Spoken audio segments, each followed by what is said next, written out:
नमस्कार, बहुत स्वागत है आपका। आप देख रहे हैं हरियाणा न्यूज। मैं हूं आपके साथ सृष्टि मेहता। अपने खास कार्यक्रम की शुरुआत इस वक्त की बड़ी खबर के साथ करेंगे। सबसे पहले बता दें आपको कि क्या है वो बड़ी खबर। तो कुलदीप बिश्नोई से जुड़ी इस वक्त की बड़ी खबर सामने आ रही है। बीजेपी अध्यक्ष जेपी नड्डा से मिल सकते हैं कुलदीप बिश्नोई, कहा जा रहा है। बड़ी खबर इस वक्त की, सीएम मनोहर लाल भी साथ में मौजूद रहेंगे। कुलदीप बिश्नोई से जुड़ी एक खबर, बीजेपी में शामिल होने पर चर्चा होगी। सूत्रों के हवाले से कहा जा रहा है कि इस मुलाकात में बीजेपी में शामिल होने पर चर्चा हो सकती है। आपको बता दें कि कुलदीप बिश्नोई ने जिस तरह से राज्यसभा चुनाव के दौरान क्रॉस वोटिंग की थी, उसके बाद से ही अटकलें लगाई जा रही थी कि कांग्रेस से निकाले जाने के बाद कुलदीप बिश्नोई बीजेपी का दामन थाम सकते हैं। और अब उसी तरह की ये खबरें सामने आ रही हैं। बीजेपी में शामिल होने पर चर्चा की जा सकती है। आज कुलदीप बिश्नोई जो है वो मुलाकात आज कर सकते हैं। और आपको यह भी बता दें कि बीजेपी अध्यक्ष जेपी नड्डा से वो मुलाकात करेंगे। और ये मुलाकात जो है, इस मुलाकात के मायने अपने आप में कई मायने निकाले जा सकते हैं। और सबसे ज्यादा जो चर्चा है वो यही है कि बीजेपी में शामिल हो सकते हैं कुलदीप बिश्नोई। तो क्या कुलदीप बिश्नोई बीजेपी में शामिल होंगे? और अगर वो ये कदम उठाते हैं तो कांग्रेस को कितना बड़ा झटका कांग्रेस के लिए। हालांकि जिस तरह से कुलदीप बिश्नोई ने राज्यसभा चुनाव में ही क्रॉस वोटिंग की थी, वो भी तभी स्थितियां कहीं ना कहीं कांग्रेस के लिए भी साफ हो गई थी कि कुलदीप बिश्नोई ऐसा कोई बड़ा कदम उठा सकते हैं।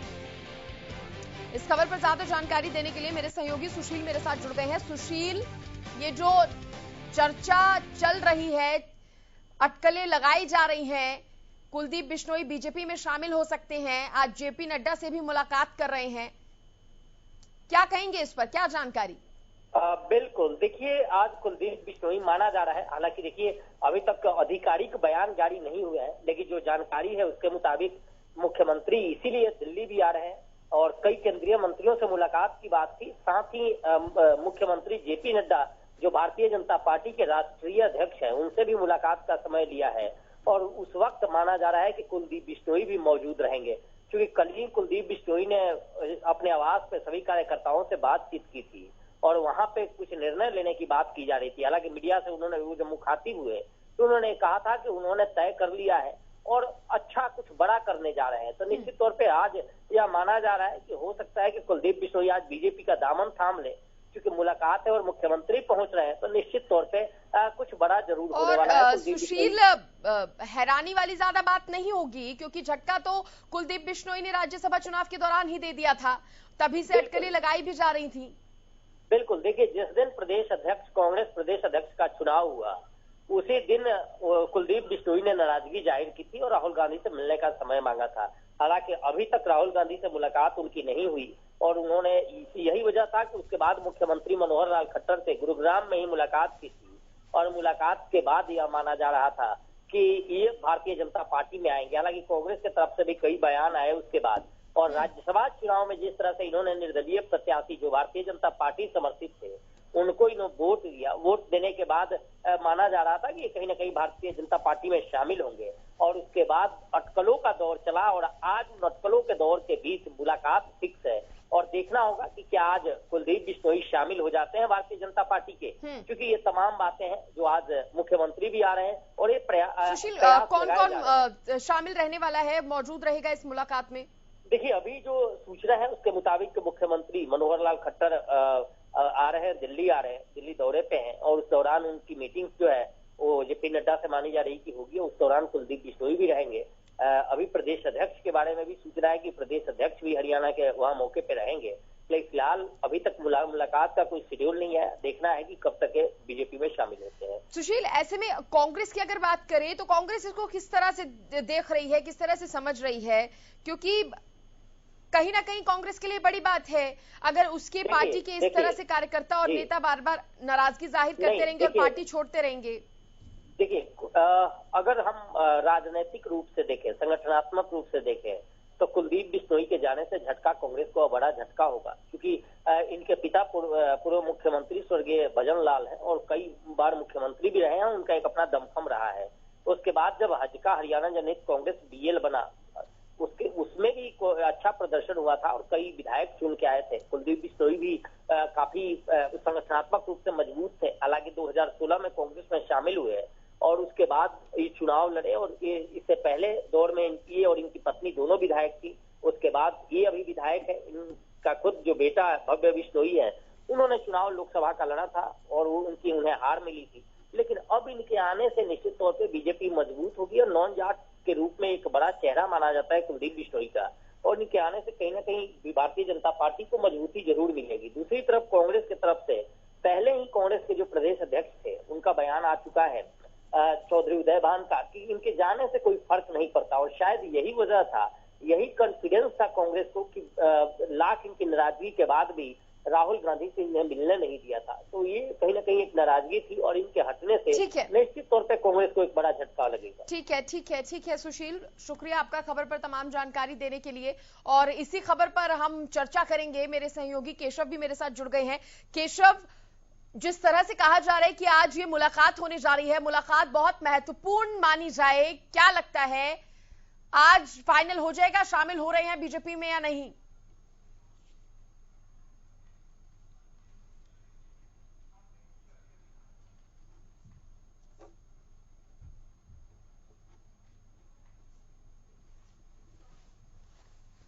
केशव, आपको आवाज मिल पा रही है? जी सृष्टि, मैं सुन पा रहा हूं। केशव, आज ये जो खबर सामने आ रही है मुलाकातों की, क्या लगता है आज फाइनल हो जाएगा? किधर जा रहे हैं कुलदीप? थोड़ा तगाजा होगा अभी इस बारे में कुछ भी कहना, लेकिन इस बात से नकारा भी नहीं जा सकता कि भाजपा के राष्ट्रीय अध्यक्ष जगत प्रकाश नड्डा से अगर मुलाकात करने के लिए जा रहे हैं तो वहां केवल चाय पीने के लिए जा रहे होंगे। कुलदीप बिश्नोई ने जिस तरीके से कहा, पहले दुष्यंत चौटाला ने कहा था कि अगर वो जेजेपी में आना चाहें तो उनका स्वागत है। कुलदीप बिश्नोई ने संकेतों में और सीधे शब्दों में यह भी कहा कि जेजेपी में जाने के लिए उनका कोई खास रुझान है नहीं, किसी छोटी मोटी पार्टी में नहीं जाएंगे। तो ऐसे में भारतीय जनता पार्टी की तरफ जाने के लिए वो रणनीति सीधे तौर पर आज से नहीं बना रहे हैं, पहले से ही तमाम भाजपा के नेताओं के साथ सीधे नहीं तो पर्दे के पीछे संपर्क तो होगा ही, तभी इतना बड़ा फैसला कुलदीप बिश्नोई ने लिया है। अब जेपी नड्डा से मुलाकात करने के बाद दो तरह की परिस्थितियां बन सकती हैं। पहले तो दो तरह के मायने हैं वहां पर जाने के। पहला तो हो सकता है कि पार्टी ज्वाइन करने के लिए ही जा रही हूं, क्योंकि राष्ट्रीय अध्यक्ष से मुलाकात कर रहे हैं राज्य के अध्यक्ष के साथ, तो इसका मतलब कुछ भी हो सकता है, पार्टी ज्वाइन करने की भी कुछ संभावना हो सकती है।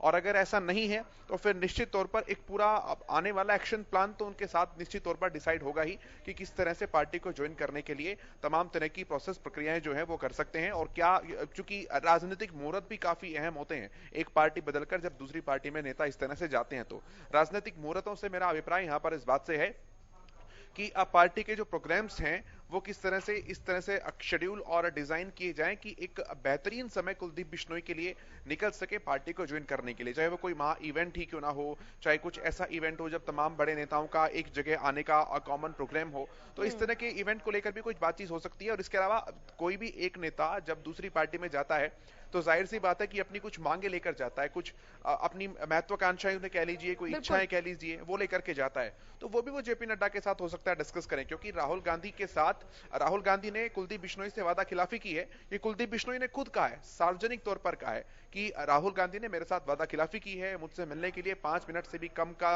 समय उनके पास नहीं था। तो जाहिर सी बात है वादा खिलाफी तभी तो की गई होगी जब वादे कुछ किए गए होंगे। वादों का मतलब है कि राहुल गांधी ने या कांग्रेस पार्टी ने कुलदीप बिश्नोई को कहा होगा कि आने वाले इतने सालों में या इस योजना में या इस तरह से संगठन में या इस तरह से पार्टी के अंदर आपको यह दायित्व दिया जाएगा, और वो दायित्व नहीं दिया गया, इसलिए कुलदीप बिश्नोई को नाराजगी सहनी पड़ी। तो कुलदीप बिश्नोई भारतीय जनता पार्टी के सामने भी, जेपी नड्डा के सामने भी और धनखड़ के साथ ये बातें रख सकते हैं कि इस तरह से आप पार्टी के अंदर अगर मैं आता हूं तो मुझे क्या चाहिए, चाहे वो कोई पद हो, चाहे वो कोई जिम्मेदारी हो, चाहे संगठन के अंदर हो, चाहे सरकार के अंदर हो, किसी भी तरह की कुछ ना कुछ हो। तो ये तमाम सारी बातें हैं जो कि पार्टी औपचारिक रूप से ज्वाइन करने से पहले डिस्कस की जाती हैं, या तो पार्टी ज्वाइन होगी या बातें डिस्कस होंगी। ठीक है केशव, आप बने रहिए हमारे साथ, क्योंकि बीजेपी प्रवक्ता वंदना पोपली जी भी हमारे साथ जुड़ गई हैं, कांग्रेस प्रवक्ता राकेश गर्ग जी भी हमारे साथ जुड़ गए हैं। आप दोनों का बहुत बहुत स्वागत है। वंदना पोपली जी, सबसे पहला सवाल मैं आपसे करना चाहूंगी, क्या मायने निकाले जाए इस मुलाकात के जो होने वाली है? देखिए, मेरे पास अभी कोई ऑफिशियल अपडेट नहीं है कि कोई मुलाकात होने भी जा रही है, तो उसके मायने तो तब निकाले जाएंगे जब कोई अपडेट आ जाएगा। अभी मैं एक दूसरे जी को भी सुन रही थी कि किस प्रकार उन्होंने पार्टी में बार बार कोशिश करी, उन्होंने अपनी बात को रखने की कोशिश करी और उन्हें अंतरात्मा की आवाज पर अपना वोट जो है जो हमारे इंडिपेंडेंट कैंडिडेट हैं उनको दिया था। तो राहुल गांधी से मिलने के लिए बार बार कहते रहे। मुझे याद है जो पहली बार मिलकर आए थे, जब प्रदेश अध्यक्ष नहीं बने थे कांग्रेस के, उससे पहले जब मिलकर आए थे तो उन्होंने कहा था कि मैं संतुष्ट हूँ कि मैं राहुल गांधी से मिलकर आया। तो ये का मतलब तो ये कि कहीं ना कहीं उनको कुछ वायदा किया गया था और बाद में जो बार बार कहते रहे कि मुझे मिलना है तो मुलाकात का टाइम नहीं दिया गया। एक चैनल पर तो इनके प्रभारी ये भी कहते नजर आए कि राहुल गांधी जो कह रहे हैं कि मैं ब्लैकमेलिंग में नहीं आऊंगा।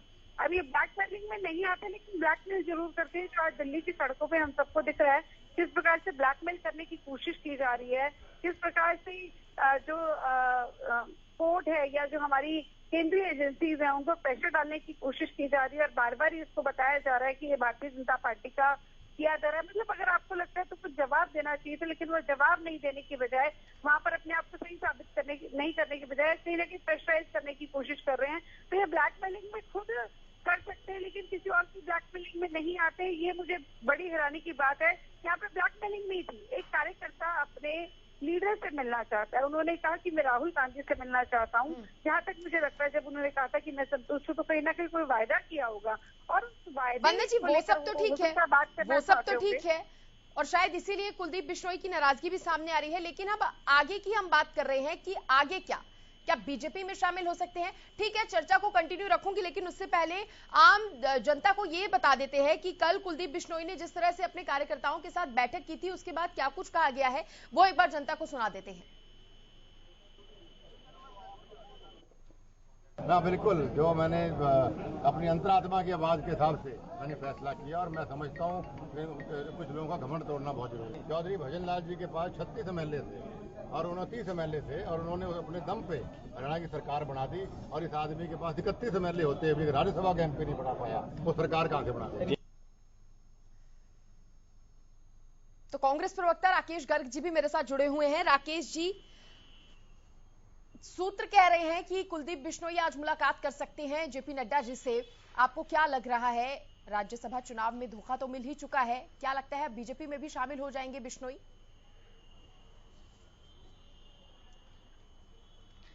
देखिए सृष्टि जी, एक पुराना शेर है कि निकल रहा है आफताब धीरे धीरे और उठ रहे हैं नकाब धीरे धीरे।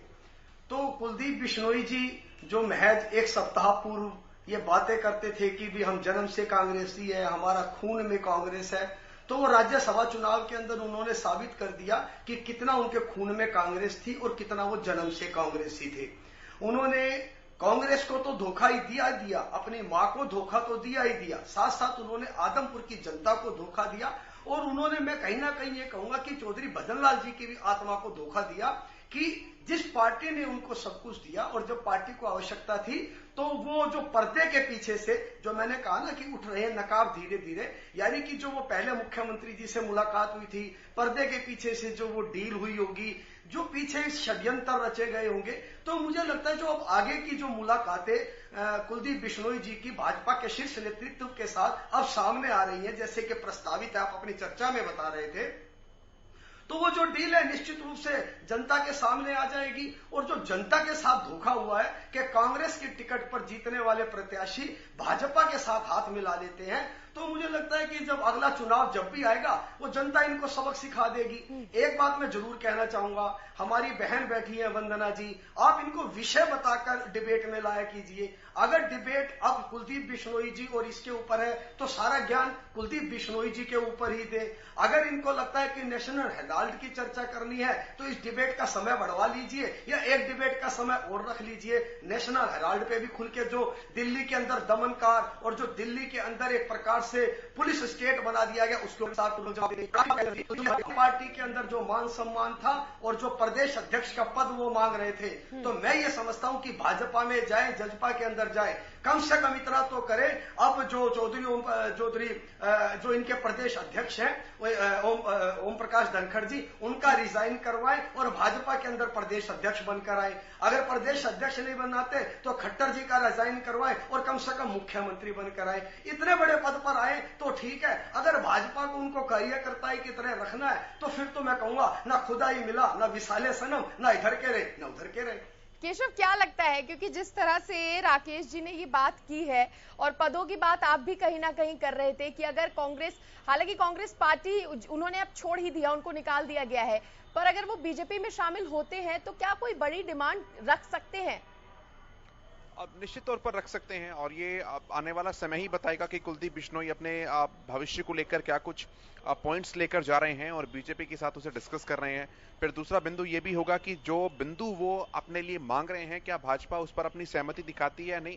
समय के भविष्य के गर्भ में छिपी हुई बातें हैं, जैसे जैसे पर्दा हटेगा वैसे वैसे सामने आएंगी। लेकिन यहाँ पर केशव, वंदना जी तो कुछ इस पर कहती हुई नजर नहीं आ रही, वो कहने से बच रही हैं। हालांकि अब तो कहीं ना कहीं वंदना जी को इस पर टिप्पणी करने से बचना नहीं चाहिए, क्योंकि अब तस्वीरें सामने आ ही रही हैं, बार बार कुलदीप बिश्नोई का बीजेपी के कहीं ना कहीं पक्ष में बात करना और बीजेपी जिस पार्टी को सपोर्ट कर रही है, निर्दलीय को, उसको वोट करना। अब तो वंदना जी स्थितियां साफ हो रही हैं, फिर क्यों आप बच रहे हैं कुछ कहने से? देखिए, बचने वाली बात नहीं है। मुख्यमंत्री जी ने खुद कहा कि उनका भाजपा में स्वागत है, लेकिन जब तक मीटिंग की मेरे पास ऑफिशियल जानकारी नहीं होगी मैं कैसे कह सकती। जब मेरे पास जानकारी आ जाएगी तो मैं उस पर जरूर टिप्पणी करूंगी। मैं अभी मोबाइल साथ में खोलकर बैठी हूँ, मेरे पास अभी कोई इन्फॉर्मेशन इस तरह की नहीं आई है। मैं आपकी इन्फॉर्मेशन के बेस पर पार्टी का स्टैंड नहीं बता सकती। मेरे को अपनी पार्टी का स्टैंड अपनी पार्टी की इन्फॉर्मेशन के बेस पर ही बताना है, या बचने वाली बात नहीं। जब मुख्यमंत्री जी ने बहुत क्लियरली कह दिया कि उनका स्वागत है, तो उसके बाद क्या डेवलपमेंट होगी बात की बात है। यहाँ पे जो कांग्रेस के प्रवक्ता बौखलाए हुए हैं वो मुझे बता रहे थे कि विषय क्या है वो बताइए। मैंने ब्लैकमेलिंग पर बात करी। ब्लैकमेलिंग का जो स्टेटमेंट है किसने दिया? इनके प्रभारी ने दिया। किसके लिए दिया? कुलदीप बिश्नोई के लिए दिया। और ब्लैकमेलिंग किस तरह से करती है कांग्रेस, वो मैं बता रही थी। तो आपको विषय का इसमें बोलना है 10 बार बोली, मुझे फर्क नहीं पड़ता। आपके पास जवाब नहीं होता अधिकतर बातों का, आप कहीं से कहीं घुमा के ले जाते हैं, तो वो नई बात नहीं है। इसलिए आप कहीं ना कहीं बौखला के कह देते कि बीजेपी के प्रवक्ता को विषय नहीं मालूम है। तो मैं उसी ब्लैकमेलिंग पर ही जवाब दे रही थी। और आपने यहाँ पर कहा कि धीरे धीरे उठ रहे हैं नकाब, मतलब नकाब तो आपके पहले ही नहीं, इसमें कुछ बचा ही नहीं समझने लायक। आप ये बताइए, आप कह रहे हैं कि पहले वो मुख्यमंत्री से मिले, हमने बार बार कहा, आप भी जब आप बताइए कब आपका अरेंजमेंट करा मिलने के लिए। और आपको कोई काम है, आपको लगता है कि मिलना चाहिए तो आप जब मर्जी चाहे मिल सकते, तरीका मैं बताती। तो कोई भी मिल सकता, लेकिन उसके बावजूद भी जब ये बार बार प्रश्न उठाए गए, उन्होंने कहा कि मैं अंतरात्मा की आवाज पर वोट दूंगा, तो कहीं पर भी प्रयास नहीं किया गया कि इनको मना लिया जाए। मैं बार बार कहती हूँ, हुड्डा जी निपटाने में माहिर है, लगातार किसी न किसी को निपटा रहे हैं। और इनकी कोशिश ये रहती है कि जो हरियाणा की कांग्रेस है उसमें बेटा बाबू बेटा रहे, उसके अलावा और कोई नहीं रहे।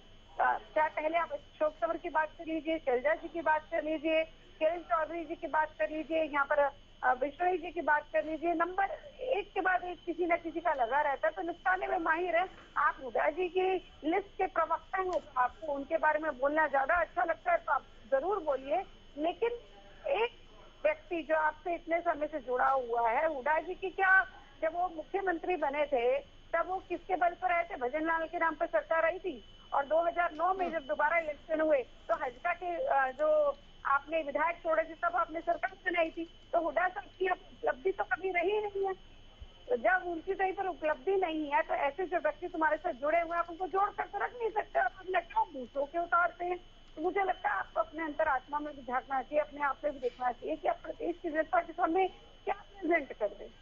आपको भी अपने से मतलब है। अगर लोकसभा जाएंगे तो बाबू बेटा जाएंगे, राज्यसभा जाएंगे तो इनका बेटा जाएगा, मतलब हर जगह परिवार में सब कुछ चाहिए। राकेश जी, क्या अब कांग्रेस पर विश्वास नहीं रह गया?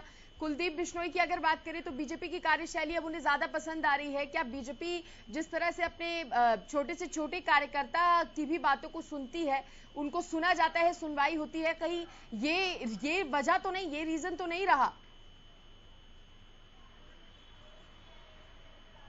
सृष्टि जी, मैं आपके सवाल पे आता हूँ। एक बार हमारी बहन वंदना जी के मैं सवाल का अगर आप आज्ञा दे तो मैं दे देता हूँ। बिल्कुल बिल्कुल सर। वो कहते हैं कि मुख्यमंत्री जी से मुलाकात करना आसान काम है। ये कुलदीप बिश्नोई जी हैं जिनके अंदर भाजपा अपना भविष्य और संभावनाएं तलाश रही है। जो भाजपा के आम कार्यकर्ता हैं या मंत्री हैं या विधायक है, मुख्यमंत्री जी 3 लेयर सुरक्षा के अंदर रहते हैं। आम कार्यकर्ता, आम आदमी उनके करीब नहीं फटक सकता। और ऐसे वीडियोस और फोटोज हमने बहुत देखे हुए हैं और वंदना जी का दिल भी जानता है। दूसरी बात, वंदना जी अभी जो लेटेस्ट अपडेट्स हैं स्वयं चैनल के ऊपर कह रही है कि वो इस बारे में अनभिज्ञ हैं, उनको मालूम नहीं है। तो जो प्रवक्ता चैनल्स के ऊपर बैठते हैं, मैं ये समझता हूं उनको बिल्कुल करंटली अपडेटेड होना चाहिए कि भाई क्या चल रहा है, ताकि वो उसके अकॉर्डिंग अपना व्यवहार रख सके और अपनी बात रख सके। कुलदीप बिश्नोई जी का जहां तक सवाल है, देखिए मैं पुनः उसी बात को कह रहा हूं कि अब वो हमारे लिए इतिहास है। पर्दे के पीछे से क्या डील भाजपा ने उनके साथ की थी वो धीरे धीरे सामने आ जाएगी। और वंदना जी एक बात और आप समझिए, 2019 का जब आप चुनाव लड़ रहे थे, 90 विधानसभा सीटों के लिए आपके पास उम्मीदवार नहीं थे। आपके पास आपके सारे मंत्री चुनाव हारे थे। आप ये समझिए आज भी भाजपा के अंदर अगर आप टटोलोगे तो कांग्रेस मूल के आपको 50% से ज्यादा नेता मिल जाएंगे। आपका प्रवक्ता है, हमारे बहुत से ऐसे जन्मजात कांग्रेसी आज आपकी पार्टी के अंदर मंत्री और विधायक बने बैठे हैं, जिनको कि आपको नमस्ते करनी पड़ती है। आने वाले समय में कुलदीप बिश्नोई जी भी उन्हीं पदों पर होंगे। कुलदीप बिश्नोई जी का इतिहास पलट कर देखिए, हजका बना लेते हैं, भाजपा के साथ मिलकर चुनाव लड़ते हैं। आपके कई मंत्री विधायक बीजेपी में शामिल हो रहे हैं, आपने इसी बात का जिक्र किया, तो आपको नहीं लगता कि इसके पीछे फेल्यूर तो कांग्रेस का है? फेलियर नहीं है सृष्टि जी, आप बात को समझिए। फेलियर नहीं है। फेलियर कैसे हो सकता है? भाजपा आज प्रदेश के अंदर 8 साल से है, केंद्र के अंदर 8 साल से है। कभी ईडी को लेकर, कभी इनकम टैक्स को लेकर, कभी और सरकारी एजेंसी को लेकर, कभी किसी और संवैधानिक संस्था को लेकर। ये सिर्फ कांग्रेस को नहीं, आप कोई भी अपोजिशन की पार्टी देख लीजिए। पश्चिमी बंगाल के अंदर तृणमूल कांग्रेस को टारगेट करते हैं, उत्तर प्रदेश के अंदर समाजवादी पार्टी को टारगेट करते हैं, बिहार चले जाओ तो लालू यादव जी की पार्टी को टारगेट करते हैं। समझ में ही आता है भाजपा का सिर्फ एक एजेंडा है कि भाजपा इस देश के आंतरिक और सारा जो संविधान द्वारा स्थापित लोकतंत्र है उसको खत्म करके पुनः एक राजशाही भाजपा देश के अंदर और प्रदेश के अंदर लाना चाहती है। ये चाहते हैं कि आप दूसरी पार्टी में रहिए, ये आरोप और प्रत्यारोप लगाएंगे। 8 साल के अंदर भाजपा के किसी भी नेता के ऊपर भ्रष्टाचार का आरोप नहीं लगता। जो भाजपा के अंदर दूसरी पार्टियों से जाते हैं वे भी पाक साफ हो जाते हैं। ऐसा कौन सा गंगा की जननी है भ्रष्टाचार कि ना तो इनका कोई नेता पूरे हिंदुस्तान के अंदर भ्रष्टाचार कर रहा, या जो और भ्रष्टाचारी पार्टियों के आरोप लगाते हैं अपने पास लेते हैं उनके खत्म हो जाते हैं। ईडी किसी भाजपा के ऊपर पिछले 8 साल में कोई कार्रवाई नहीं करती, सारी जो अपोजिशन की पार्टियां उनके ऊपर कार्रवाई करती है। तो सृष्टि जी बात का जो समझ है, जो बात का भाव है वो ये है कि कोई पार्टी डरपोक नहीं है, कोई पार्टी नहीं टूट रही है। ये सिर्फ भाजपा ताकत का, सत्ता का दुरुपयोग कर रही है। ये सत्ता को स्थायी समझकर बैठ गए हैं। 2024 ज्यादा दूर नहीं रहा है। देश की जनता महंगाई से, बेरोजगारी से, हर चीज से त्रस्त है, गरीबी से त्रस्त है। नहीं, तो समय आप सवाल उठा रहे हैं, लेकिन सर आपकी पार्टी के ही कार्यकर्ता आप पर बयान करते हैं, आपकी पार्टी पर सवाल करते हैं। वो कहते हैं कि कुछ लोगों का घमंड तोड़ना जरूरी था। आपने कुलदीप बिश्नोई को भी सुना होगा, जब उन्होंने राज्यसभा इलेक्शन में अपना बता दिया था कि वोट उन्होंने निर्दलीय को किया है, उसके बाद उन्होंने ये कमेंट किया था। सृष्टि जी बड़ा सिंपल सा मेरा सवाल है। जिस सवाल को कुलदीप बिश्नोई जी कांग्रेस को धोखा देने के बाद, चौधरी भजनलाल जी को धोखा देने के बाद अपने चंद कार्यकर्ताओं के बीच में बैठकर कह रहे हैं, ये बात 1 सप्ताह पूर्व क्यों नहीं कही? उस समय किसने इनके हाथ रोके हुए थे? किसने जुबान रोकी हुई थी? उस वक्त भी इन बातों को कह सकते थे, जवाब दिया जाता। अब जब आपका कांग्रेस से लेना देना नहीं है, भाजपा से आपकी सांठगांठ हो चुकी है, आपकी क्या डील हुई है वो सारे में सामने आ जाएगा। अब आप स्वतंत्र है, आप कुछ भी कह सकते हैं, राजनीति भी है और आपका अधिकार भी है। क्या दिक्कत है किसी को? चलिए ठीक है, आखिरी कमेंट लूंगी, पहले वंदना जी से फिर केशव के पास जाऊंगी। वंदना जी आखिरी कमेंट। देखिए, कांग्रेस के प्रवक्ता को मुझे लगता है सोचना पड़ेगा वो क्या कहते हैं। उन्होंने मुझे कहा कि मुझे विषय का नहीं मालूम है, लेकिन ये तो वेस्ट बंगाल, बिहार और पता नहीं कहाँ का घूम कर आ गए। बात तो कुलदीप इस पेपर होनी थी ना, लेकिन आप कहीं पर घूम कर आ गए। आप कहते हैं वेस्ट बंगाल में ये हो रहा है, बिहार में ये हो रहा है। आपने ये कहा कि भारतीय जनता पार्टी जो है आप में बहुत सारे ऐसे लोग हैं जो कांग्रेस मूल के मिल जाएंगे। यहाँ पे व्यक्ति इम्पोर्टेंट नहीं है, विचारधारा इम्पोर्टेंट है। आप सबसे बड़ी बात भूल गए, देश की जनता ने किसको चुना? भाजपा को चुना, और बार बार चुनेगी, क्योंकि हम देश के लिए सोचते हैं, हम भ्रष्टाचार के पीछे नहीं जाते हैं। आप ही कहते हैं कि कांग्रेस भाजपा के नेता है तो भ्रष्टाचार का केस क्यों नहीं है? तो मुझे इतना बता दीजिए, सुब्रमण्यम स्वामी जी ने 2012 में, आपकी ही सरकार थी उस समय, तभी केस किया था कोर्ट के थ्रू। वंदना जी, कुलदीप बिश्नोई पर अगर आप कमेंट देना चाहे आखिरी। नहीं है, कुछ भी नहीं है हमारे किसी नेता पर। वंदना जी, अगर आपको आज की मुलाकात के बारे में जानकारी नहीं है, लेकिन पार्टी के अंदर जो चर्चा चल रही है राज्यसभा चुनाव से पहले और बाद से ही, उसकी तो आपको जानकारी होगी। क्या बातचीत हुई कुलदीप बिश्नोई की तरफ से? क्या पार्टी में शामिल होने को लेकर कोई चर्चा इससे पहले की गई, कोई डिमांड रखी गई? उसके बारे में तो आपको जानकारी होगी वंदना जी। देखिए, मुझे लगता है कि मुख्यमंत्री जी ने स्वागत कर दिया, तो ये तो सारा अपडेट आपके पास है। जो मुलाकात अभी तक हुई नहीं, आप उसकी कैसे कह सकते हैं कि जानकारी है या नहीं है? मतलब मुलाकात की जानकारी आपको नहीं है, लेकिन ये चर्चा तो पहले से ही चल रही होगी वंदना जी। अचानक से तो फैसला नहीं लिया गया होगा, ये आप भी जानती हैं। देखिए, मुलाकात के पीछे क्या मायने हैं? अभी केशव खुद बोल रहे थे कि ज्वाइनिंग हो सकती है, बात हो सकती है, कुछ भी हो सकता है, मुलाकात हो या ना हो, वो अलग इशू है। जो चीज हुई नहीं है बात कर सकते हैं। और पार्टी में इस तरह की अभी तक कोई चर्चा नहीं है। मुख्यमंत्री जी ने बहुत क्लियरली कह दिया था, कुलदीप जी का स्वागत है, और उसके बाद जो भी बात होगी वो आपके सामने आई जाएगी। चलिए ठीक है। और कांग्रेस तो यहाँ पर ये भी कह रही है, राकेश गर्ग जी कह रहे हैं कि अब कांग्रेस छोड़ी है इतनी बड़ी डिमांड के बाद, तो बीजेपी में भी किसी छोटी डिमांड पे ना जाए कुलदीप। देखिए, डिमांड इनकी मान ली गई थी। इन्होंने, मुझे लगता है कि डिमांड की बजाय जो इनके साथ गद्दारी हुई है, दगाबाजी हुई है, उसके लिए ये सब किया था। दगाबाजी के आगे जो है डिमांड नहीं होती है। यहाँ पर मैं आपको फिर से बोलना चाहूंगी, राहुल गांधी से मिलकर आए थे, बोले थे मैं संतुष्ट हूँ। तो जो दगाबाजी हुई है, जो इनके वायदा खिलाफी हुई है। चलिए लास्ट और क्लोजिंग कमेंट केशव। चूंकि समय बहुत कम है और बातें बहुत ज्यादा है, गागर में सागर भरने वाली बात है, मैं राकेश जी की बातों का जवाब देता हूं। राकेश जी, एक शेर व शायरी से आपने शुरुआत की थी, मैं भी आपको कहना चाहता हूं कि मैं उसे चांद की तरफ उंगली से इशारा करता और वो मेरी उंगली की तरफ देखकर नजरें फेर लेता। बात केवल कुलदीप बिश्नोई, ज्योतिरादित्य सिंधिया, सचिन पायलट, जगदंबिका पाल नेताओं की नहीं है। वो पार्टी छोड़कर क्यों जा रहे हैं, बात केवल इसकी है। भाजपा उन्हें बुला रही है, इससे ज्यादा महत्वपूर्ण है कांग्रेस में वो ऐसा क्यों नहीं तलाश पा रहे हैं। दूसरी बात, आपने जो मुखौटे उठाने वाली बात कही, मैं कहना चाहूंगा कि कुछ इसलिए भी मेरा गांव दौड़ में हारा, जो दौड़ सकते थे वो बैसाखियां बना रहे थे। बहुत शुक्रिया केशव जुड़ने के लिए। और यहाँ पर बीजेपी प्रवक्ता वंदना पोपली जी और राकेश गर्ग जी, आपका भी बहुत बहुत धन्यवाद इस चर्चा में शामिल होने के लिए। तो देखिए, अब कांग्रेस को तो मंथन करने की जरूरत है ही, क्योंकि उनके पार्टी के कार्यकर्ता अगर नेता इसी तरह से नाराज होते रहेंगे और अन्य पार्टियों में शामिल होते रहेंगे तो कांग्रेस का क्या अस्तित्व बनेगा। फिलहाल इसी के साथ इस खास कार्यक्रम में इतना ही। आप देखते रहिए हरियाणा न्यूज। नमस्कार।